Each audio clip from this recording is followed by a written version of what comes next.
Hello and welcome to the Hockey Gambling Podcast on the Sports Gambling Podcast Network. I'm your host here, Ryan Gerbert, joined as always with my co-host Joel Meyer. How are we doing tonight, Joel? A little better than I was half an hour ago when every game was going under and the Habs are losing and the Wild are about to start losing and the fucking Red Wings are getting crushed. But no, then a lot of third period goals, which was excellent. So yeah, I'm doing just fine now. How about you?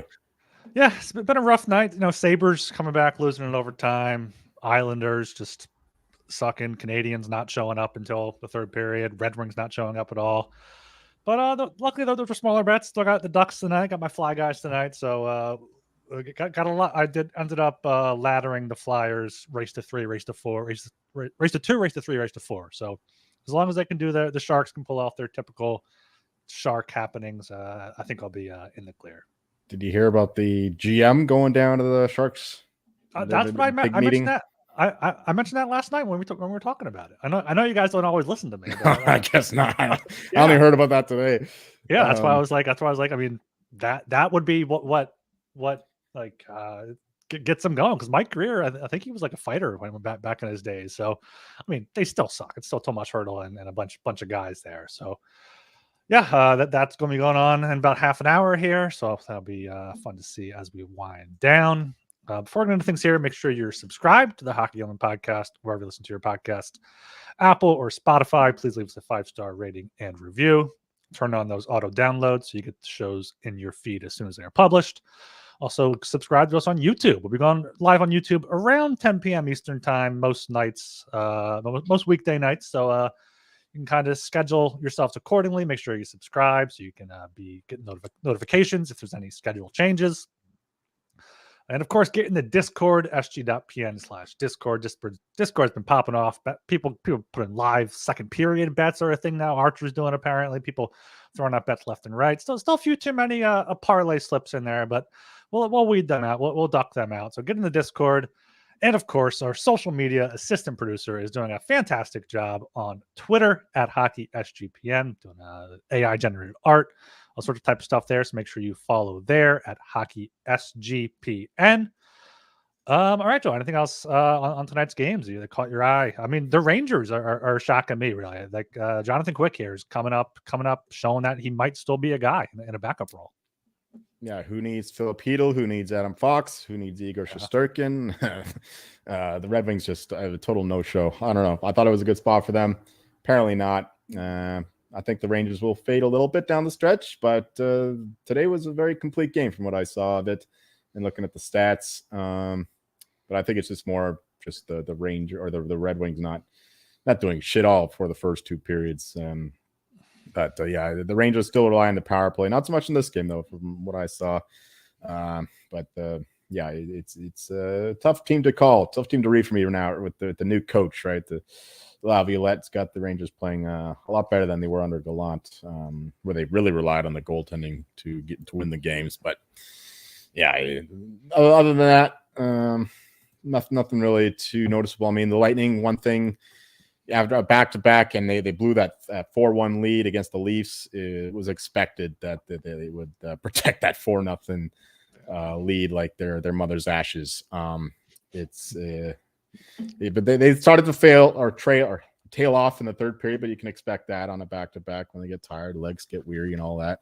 But no, Matt Tompkins did enough to make the key saves, and they chased Jake Allen right off the bat. And yeah, the Habs never really stood a chance when they went 4-0 down. So that's all I got for the early games. The best is yet to come, though. Devils, Habs. Yeah, that should be a good one there. And yeah, looking at the Flames, they're down 2-0 end of the first period. Looks like they're just getting some more bad luck. Out shooting the Preds 17-6. Shot attempts are 30-10. Scoring chances are 13-5. Expected goals 1.5 to 0.5, and they're down 2. So if you're in the chat, maybe look at a live Flames plus 1.5, maybe plus 2.5. They're at home. Oh no, don't do it. That's what's been killing me in the last 2 years. That's why I'm thinking of breaking the Flames. The numbers lie. The numbers lie. I'm on Talon's side with this. The stats are liars. plus 2.5, minus 156 for them. That's kind of juicy, especially with the Preds have a power play carrying over to the second period. But yeah, Flames. I mean, Flames they're like kind of the opposite of the Rangers. The Rangers have a pretty bad expected goals 4%, but they're not they're what now 8-2, 8-1, something like that. And the Flames are the exact opposite. So are the other team up there in Alberta with the Oilers, who are completely struggling, and like the whole hockey world's going off about Edmonton. It almost feels like it's like Leafs level to where like everyone's worried about them. Yeah, I mean they are Leafs Leafs light. They are a parallel team to them in a multitude of ways, and they do have a major media market there.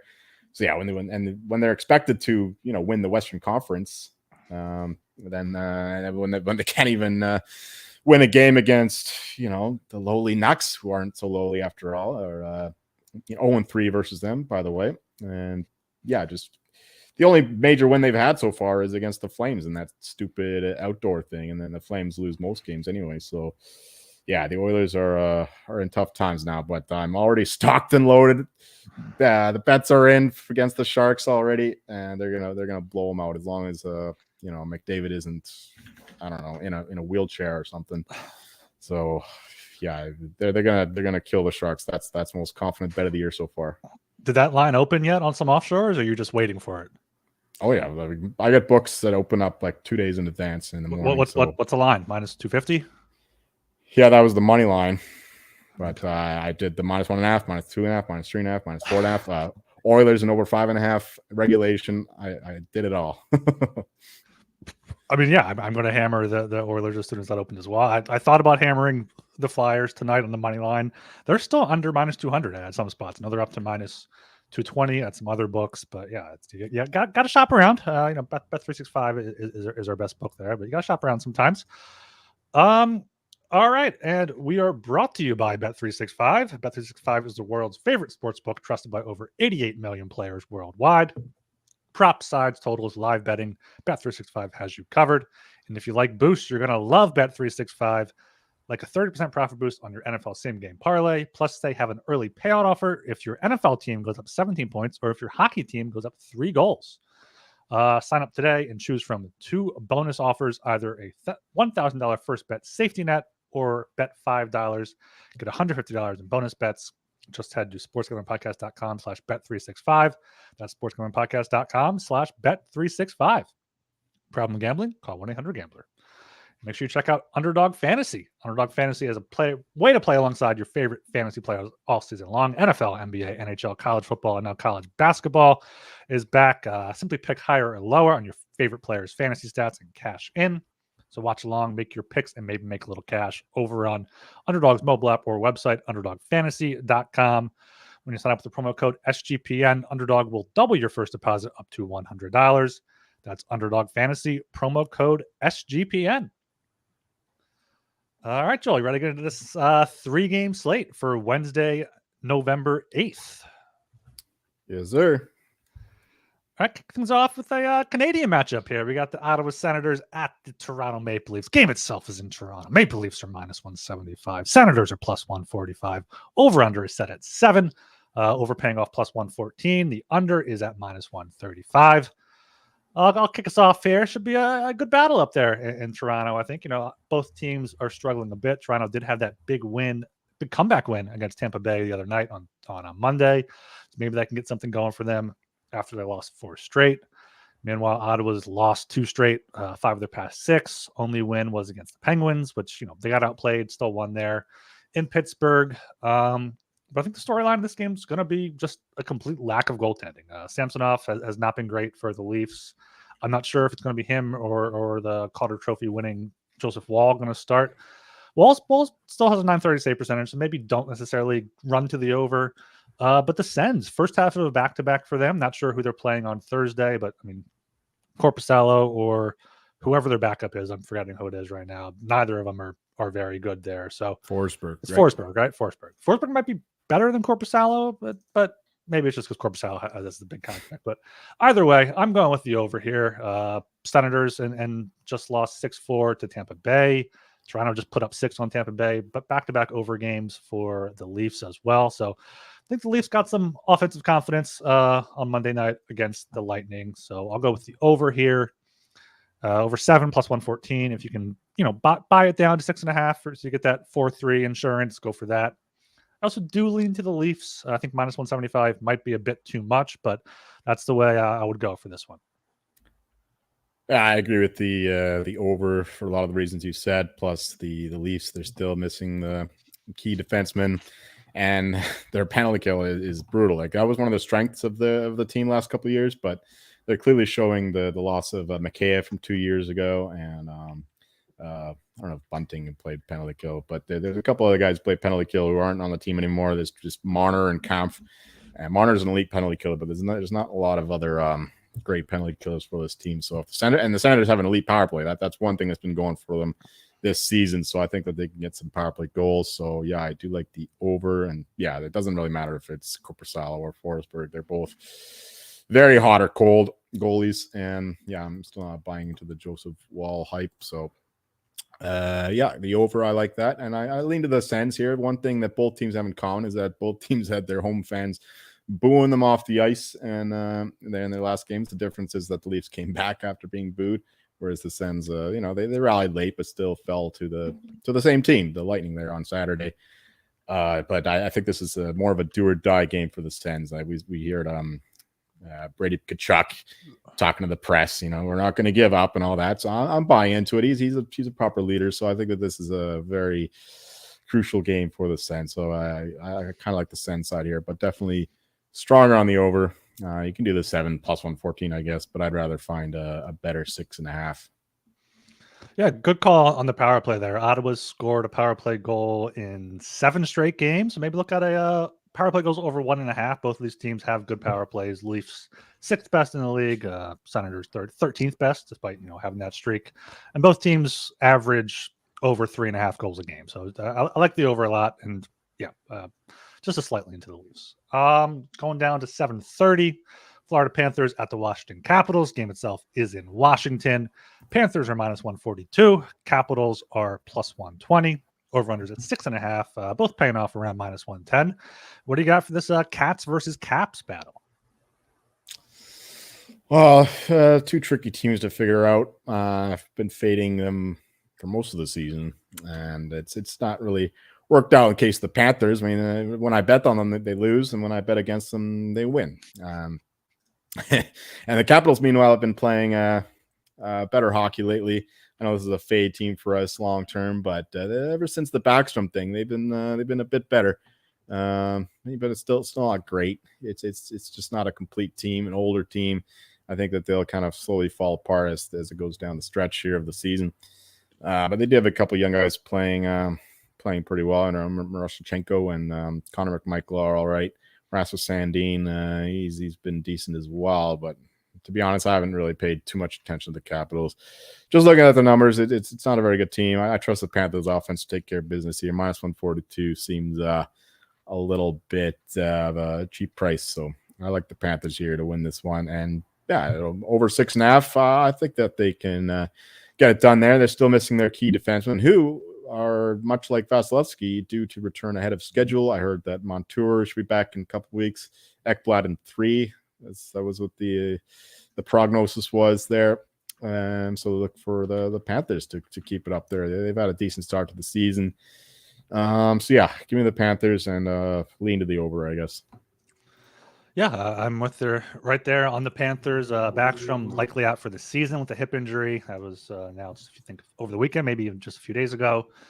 Also, Kuznetsov is questionable with an illness for Wednesday, so he's at the very least under the weather. So that's their top 2 centers. So I like the Panthers here a lot at minus 142. It's tough to back them on the road. They're 2-3-1 on the road and 4-1-0 at home, but it's the Capitals. I don't think the Capitals are nearly as good as their 5-4-1 record shows, even though they're 4-3-0 at home. Bob's better than Kemper as well in net. So yeah, Florida here. They've been the much better team recently. I believe they cucked me on a Monday night there, winning in overtime against Columbus, but heavily outplayed both Chicago and Columbus, putting up 40 plus shots in their last 2 games. So I think they keep that going here. And the Capitals, they just can't score. I think Ovi has like 2 goals through 10 games or something, and They've scored 3 goals or less in 4 straight. So love the Panthers here, minus 142. For a total, I probably lean to the under though. I think the Panthers could be able to keep the Caps off the board and get a lower scoring game here. Shark of the Chad's asking for a meanwhile, but he missed a meanwhile. I know I said it once in the Panthers Capitals breakdown. So he's fired. I use him for tallying the salami bets because I'm not tracking 12, 13 games, how many goals been scored. But if you can't even count how many meanwhiles there have been, he's fired. He's done. All right, going down to the 10 o'clock slot here. The final game on the docket. We got the Los Angeles Kings at the Vegas Golden Knights. Should be a fantastic game there in Vegas at the Palace. Golden Knights are minus 142. Kings are plus 120. Over-under is at 6. Overpaying off minus 115. The under is at minus 105. I think this could very well be a Western Conference final preview here. Kings have been a great team so far. The best expected goals 4% in the league. And of course, everyone's talking about how good Vegas is coming off their Stanley Cup. They are 11-1-1. But those they just lost to the Ducks, also lost in overtime to the Blackhawks, 5 or so games ago. So they're slowing down a bit. And their underlying numbers aren't as great as they show. The 8th worst expected goals 4% in the league. Just get some sort of Vegas magic there in the third period. But the Kings have some value at plus 120 as underdogs. Vegas did beat the Kings in LA 4-3. It was a back-to-back for both teams, I believe. So 2 fresh teams here going at it. Vegas has the home ice advantage, but Kings are 6-0 on the road. So I think there's value here on the Kings plus 120. And then for the over-under, I got to go with the under. Kings are great defensively, just down the middle. I think Cam Talbot is a sneaky Vezina Trophy candidate. We'll get to that as a team bet as Joel rolls his eyes at me. And I think the Vegas Golden Knights have to come down sometime. They're not the Bruins of last season. So give me the Kings plus 120 and the under 6 at minus 105. Can't really argue with any of that. Yeah, the line is going towards the Knights for some reason. I don't think that'll continue. I think that there'll be some money on the Kings in the morning. So yeah, I think the better time to bet the Kings is now. It's the Knights are not. I don't think they're quite deserving of the record. No doubt, an excellent team and all that. They're gonna likely win the division with their hot start and the way that they win these close games. But the Kings have been very impressive and more impressive in terms of like all ends of the ice. Maybe not the goaltending might not be sustainable in my opinion, but in terms of their defense and their attack, they're a very balanced team right now, and they're just a complete team, and they do it in all periods. Whereas the Knights, like we always say, is like they rely on these third period comebacks. Then they always win the OT and the overtime, the shootout, whatever. So yeah, I lean to the Kings here as well, and the total. 6 seems kind of low with how the Kings been playing these games. Very electric offense, more aggressive in the attacking zone. But I think that this is a case of like a big time playoff matchup. So you could see those center guys, like you mentioned, taking away the Knights scoring. Maybe they'll be more conservative in this one. So I don't know about the total, but lean to the Kings. But this one's a tough one to call. I know I'll be betting it. It's the only game on at this time, so I'll have to find a bet somewhere. But for now, it's just a lean to the Kings and a very, very slight lean to the under. All right, that's the big 3-game slate on Wednesday night. Consensus plays would be the Sens Leafs over, the Panthers, and then a lean to the Kings. Do we want to do best bets for a 3-game show? We didn't do it last time for a 2-game show. I don't know if you had anything prepared. Neither of us seem very confident in any of the 3 games, so I think we can just leave that for bigger slates. Let's do a double bet. Senators power play goal. What's a double bet? We both we both co-sign. We co-sign the Sens to score power play goal. Sens to score power play goal. Hopefully it's plus odds, maybe, or yeah, look at the over 1.5 power play goals in the game. Or that, yeah. Austin Matthews is unstoppable now, apparently. Yeah, he really is. He's still plus odds for Rocket Richard. I guess you're betting against an injury there. But all right. We're brought to you by Game Time. Buying tickets to your favorite event shouldn't be stressful. Game Time is the fast and easy way to buy tickets for all the sports, music, comedy, and theater near you. With killer deals on last-minute tickets and their best price guarantee, you can stop stressing over the tickets and start getting hyped for the fun you'll have. Game Time app experience has the flash deals, last minute tickets, easy to find and buy tickets, images of the seat view so you know exactly what to expect when you arrive. You buy tickets in a matter of seconds, 2 taps, and you are set. So snag the tickets without the stress with Game Time. Download the Game Time app, create an account, and use code CFBX for $20 off your first purchase. Terms apply. Again, create an account and redeem code CFBX for $20 off. Download Game Time today. Last minute tickets, lowest price, guaranteed. And win bigger by betting smarter this season with Hall of Fame Bets, the sports betting analytics platform for parlays, player props, and game lines. Research every bet with historical stats and data. You can enter any parlay idea into Hall of Fame Bet's revolutionary parlay optimizer tool to get rates broken down by leg, as well as an expected probability for the entire parlay. Sort all players by hit rate for any bet to learn which players are hot and which picks have value. Stop betting in the dark and join over 30,000 users researching with Hall of Fame Bets to craft more intelligent, data-driven parlays. Download the Hall of Fame Bets app or visit hofbets.com and use code SGPN to get 50% off your first month today. Start researching, start winning with Hall of Fame Bets. We had some requests here for some futures talk in the chat, and that's what we're coming up to next here, our weekly or so futures update with Professor Meyer. What do you got for us? Sure. So I should say this from the top. I mean, there's a bunch of different ways to attack these markets. I'll explain what I'm doing, but that's not the only way to do it, because what I plan to do is approach these markets as though you're fresh in it, like you don't have anything invested. So what's the best bet right now? And at the same time, I'll also, state what I'm rooting for and what I've bet. So that's just something to keep in mind here, because when you have so many bullets already fired, what's the term? I don't know, buns in the oven. You can make a bunch of different metaphors here. You can only fire, balls in the air. You got buns in the oven. Yeah, you only have so much dough to make so much bread, right? You can't just keep firing and firing and firing on these bets. You got to pick your spots and then root for some guys to lose. So. But for the purpose of the podcast here, I approach these as if we're fresh, we're virgins, we're going and right as though we haven't bet anything yet. So right now we can start with the heart, which is the typical, the biggest award, I guess you could say. And yeah, we're seeing, Austin Matthews coming down finally a little bit. I mean, he should be the favorite now. He's at 4-1 here. I'm seeing also. I don't know, looking through different books. There's not even an award market of that book. 450. Okay. So Austin Matthews coming down a little bit, as he should, after an elite performance against the Lightning, and Connor McDavid not even registering a point against the Canucks, and Jack Hughes still being out a little bit. He's dropping, which, these awards are so dumb. Like, he should have dropped immediately when it was week to week, even when he just got injured. But no, it takes a few games for him to miss. No, now he's going to drop. That doesn't make any sense to me. But that's what makes these betting these things so lovable, so enjoyable, and so profitable in the end. So that's how it stands. Austin Matthews should be the favorite, in my opinion. The way that he's been going, he's definitely the best goal scorer in the league at this moment, and he's certainly experiencing positive regression from last year, where he wasn't himself for whatever reason. But looking at a possible bet to make, I think that Austin Matthews now if you can still find a 5-1, if it's your first bet, you could just ride that horse all the way.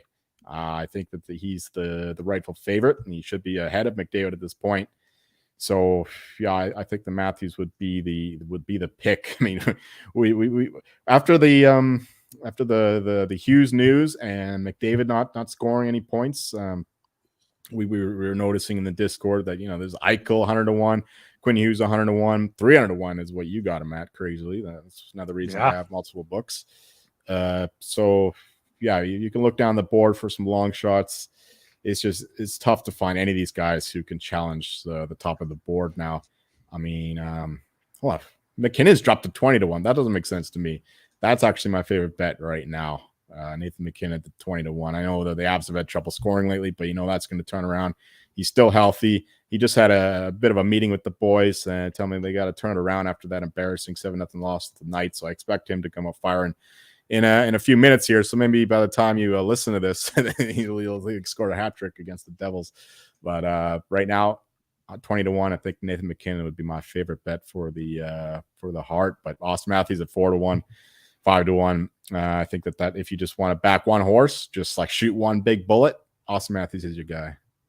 Yeah, Matthews is definitely looking good. Would you rather take Matthews like plus 450 for the Hart or like plus 135 for the Rocket Richard?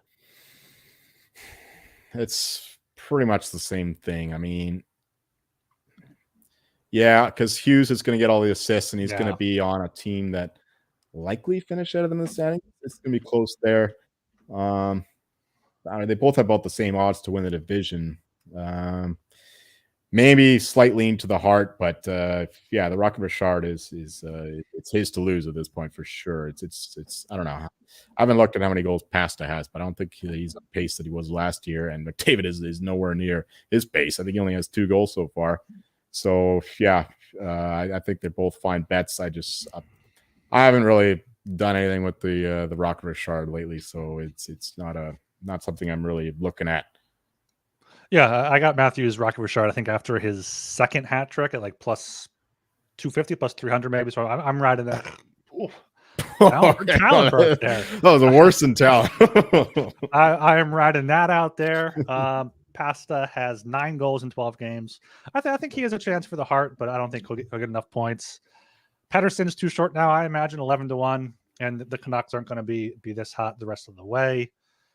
Yeah, the ESPN month into this season polling of anonymous PHWA voters there had Hughes ahead of the pack. This was prior to his injury, and then Pasta and Pettersson as the 2 runners up. But yeah, I think McKinnon there at 20-1, 18-1, 15-1 is a good look as well.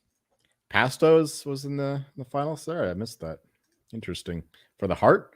Yeah, for the Hart. Oh, okay. I didn't think that he was that good, but these early.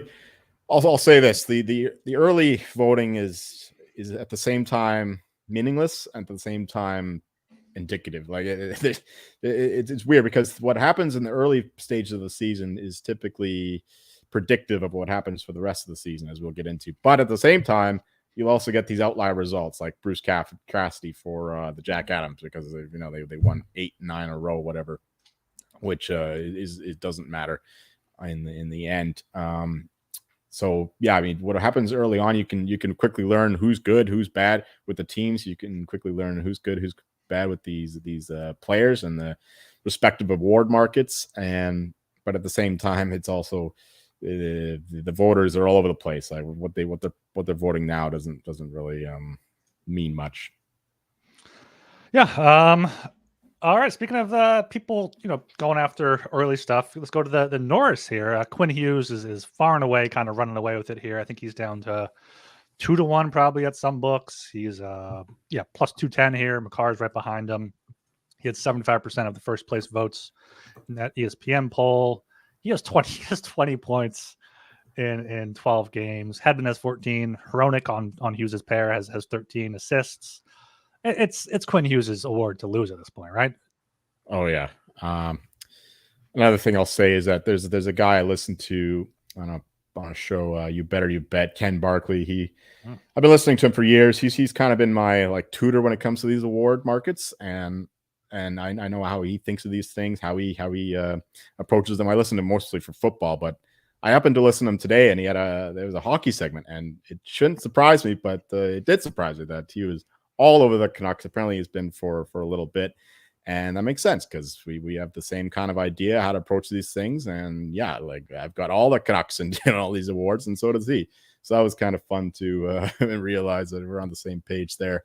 So shout out to him. And yeah, Quinn Hughes, this is his award to lose for sure. I mean, I keep saying I'll bet McCarr if the odds get long enough, but so far, like he's way behind Quinn Hughes. Like this is the Calder race all over again when they were battling right to the end. That was one of the more intense award markets I've ever followed. When Quinn Hughes and Cale Makar back and forth, and Makar finally edged him out. So it's going to be likely the same thing again with Adam Fox after his strong start. Yeah. Now he's going to miss a full month, probably more. I think the soonest he can return is November 29th. So he's going to miss a bunch more games. So I think that pretty much rules him out. And again, like it's only finally now that his odds start dropping. So I pity anyone who's been betting him for the past couple of weeks, like 7-8 to 1 when he's now like 12-15 to 1.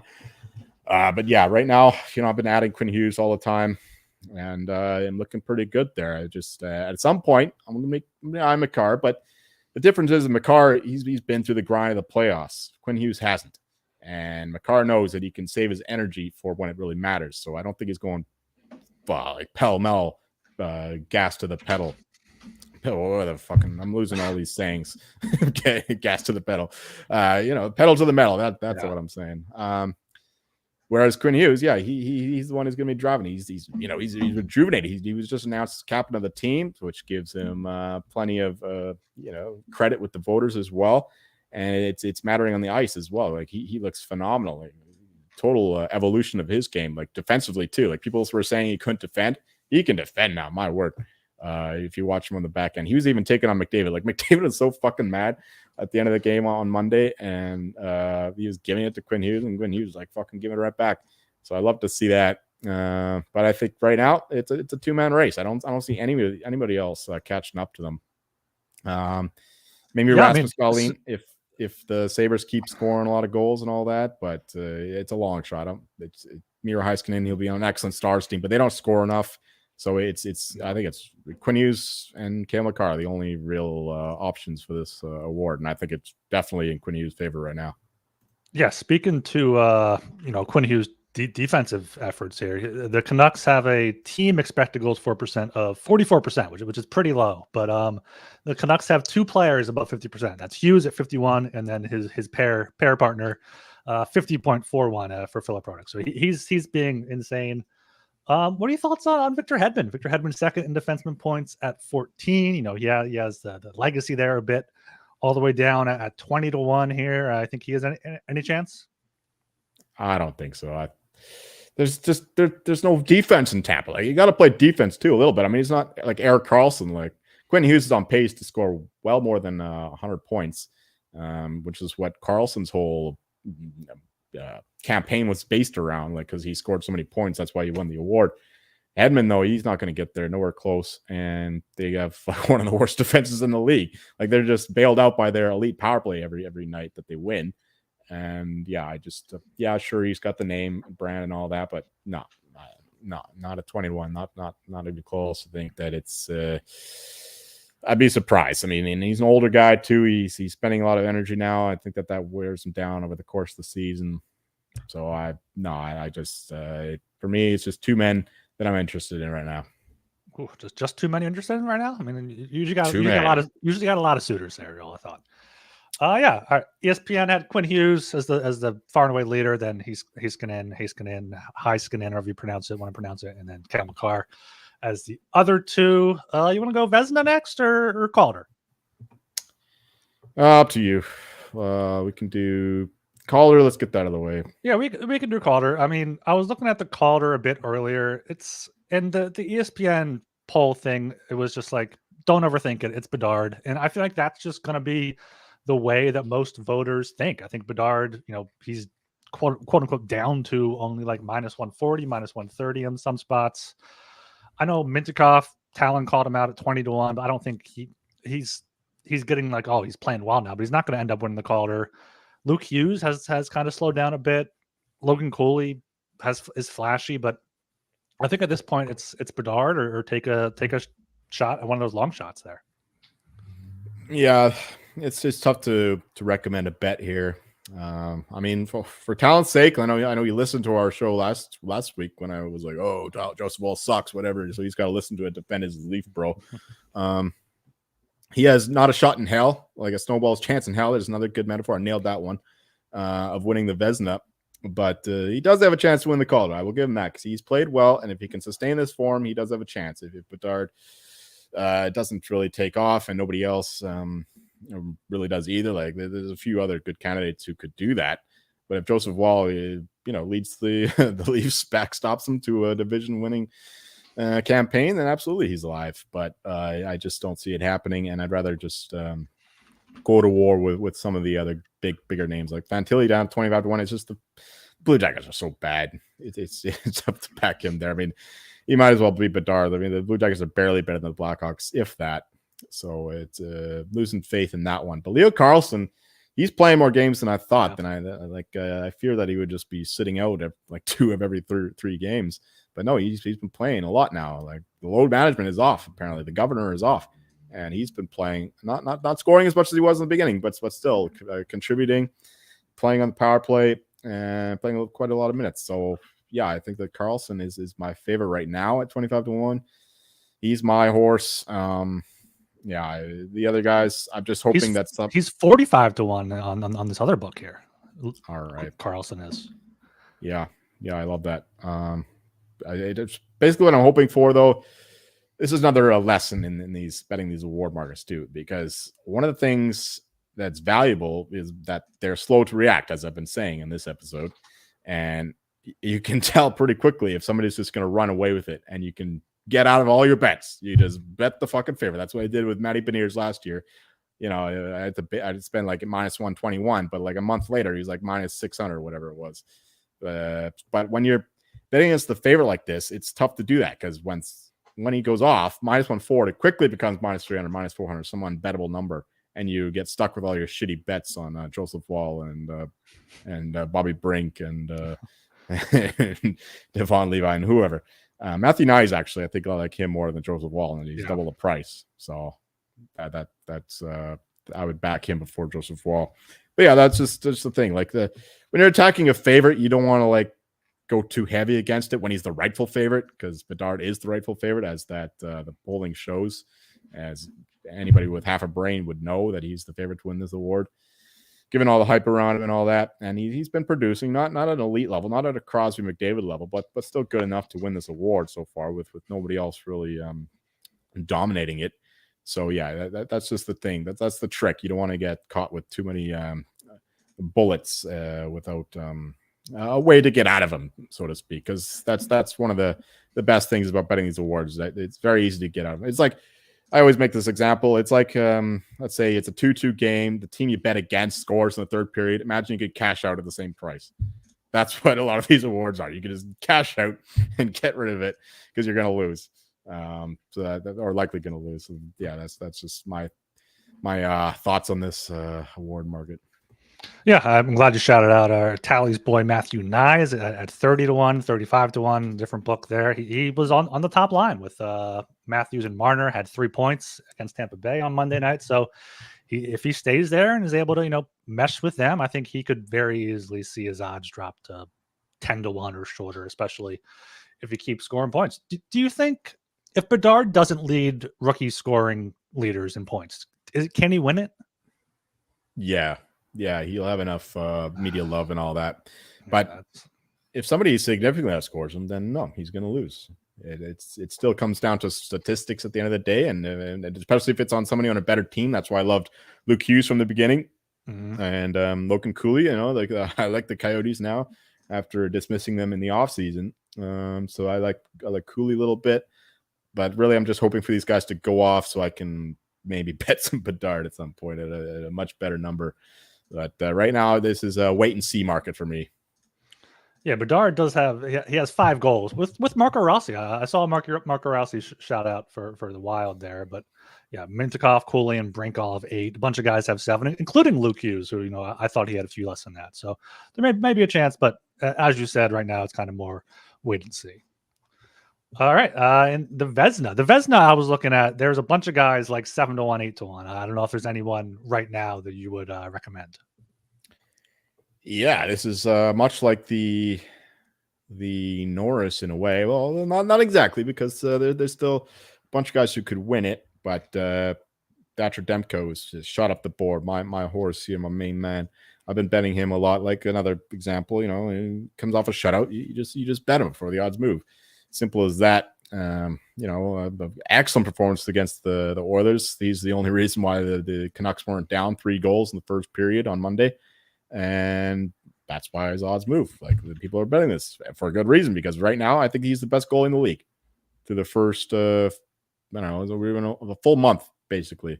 He's been the best goalie, and right behind him is Jay Cottinger, and he's been bet as well. So right now, we're seeing the old guys, not the old guys, but like the original favorites, Sorokin, Shesterkin, Saros, Kalabuk.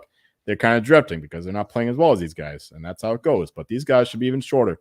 So in this case, I still recommend betting the guys that I think are the best 2 goalies in the league. Ottinger at around 6-1, Demko 7-1 or better. I quite like these bets. They should be the 2 favorites, and they are not. Sorokin, he's been the inferior goalie there in Long Island to Varlamov so far. So, you can't just you assume he's going to get better, but you can't just assume he's going to have the same season he did last year and back him at a shorter price to do so. So, Ottinger and Demko, my favorite bets here. Looking down the board, Georgiev 25-1. That's what I bet him before the season. Looked good for a bit, and yeah, a couple mediocre games, but he's still on a team that are favored to win the Central Division. He's had a good season, just a couple shit performances. So I don't think that he merits being dropped that far down. And other than that, it's hard to find a winner.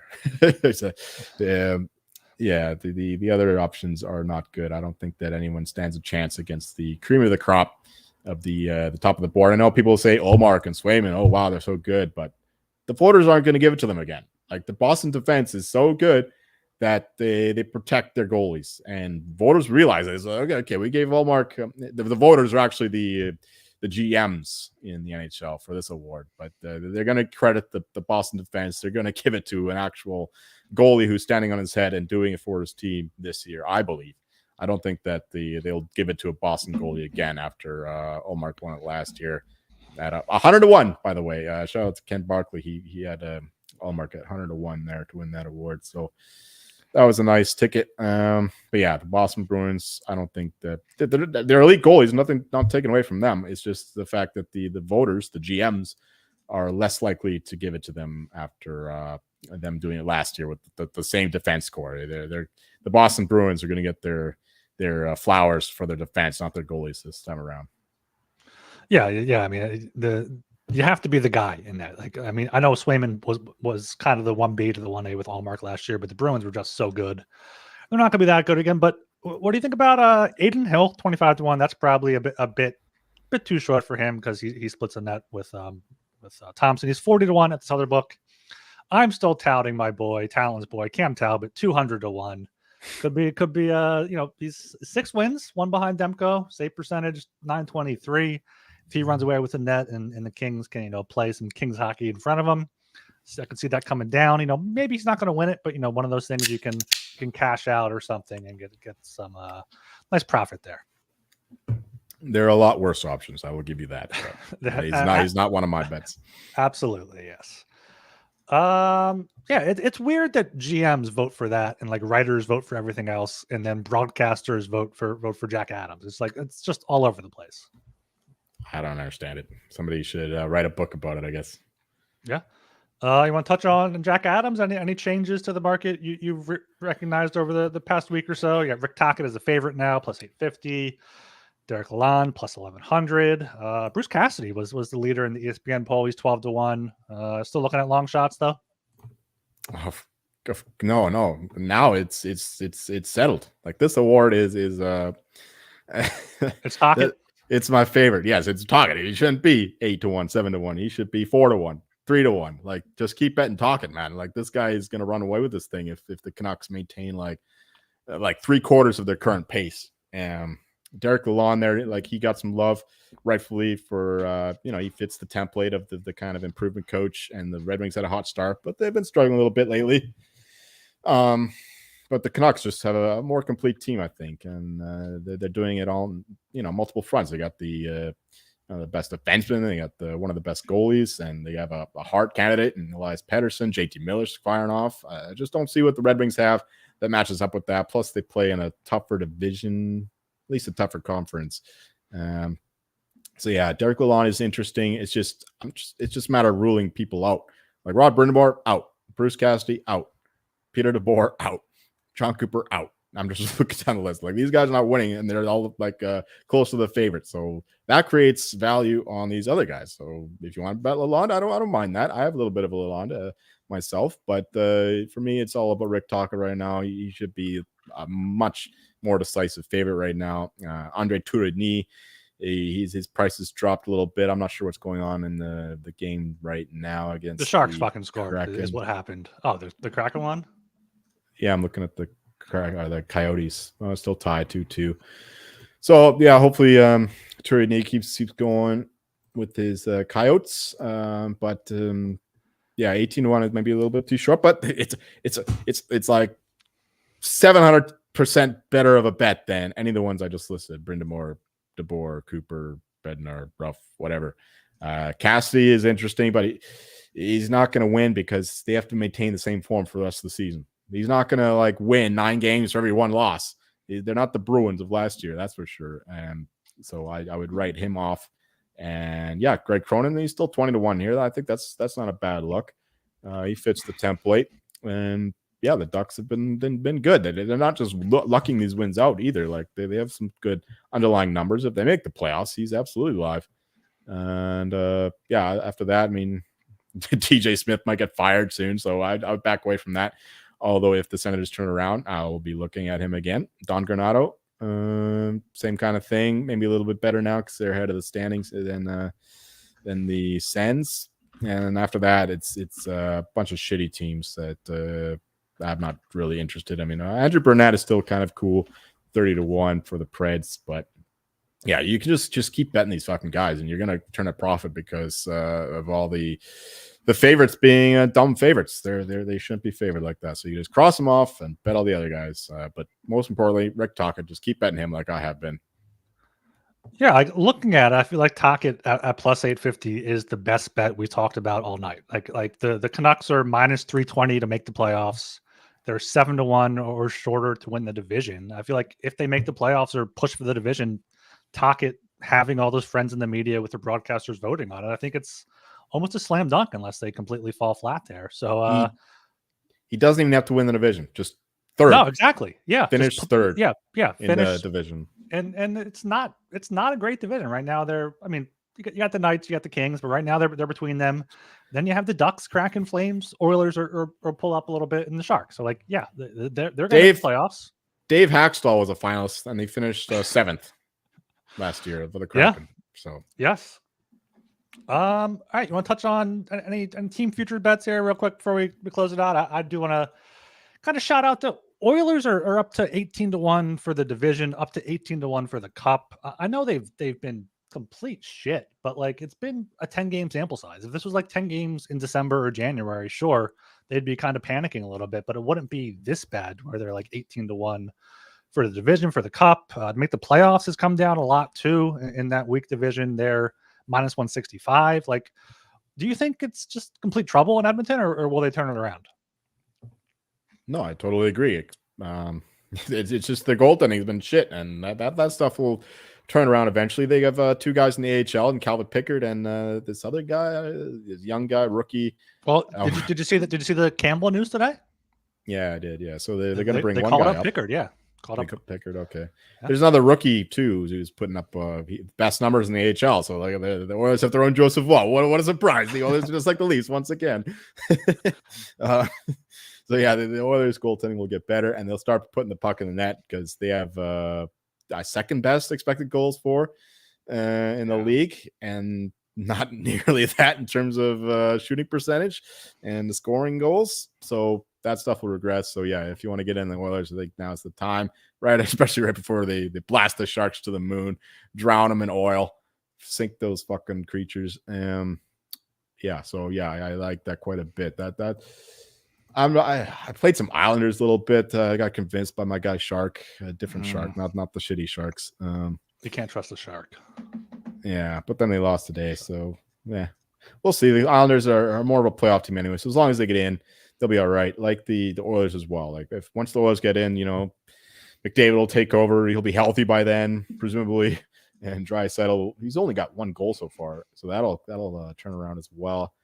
And Matthias Ekholm was also dealing with some injury too, so it's just always banged up right now. They're having a slow start, but they have the talent to just go on a tear like they did last year. They were the best team in the league, like the final third of the season. So I think that they can do the same thing again, and at least make the playoffs. And once you're in the playoffs, they're good. Like I wouldn't make any other team like a -200 series favorite against them right now. So, even as an 8 seed, they'll be all right. So, yeah, I quite like the Oilers buying them now.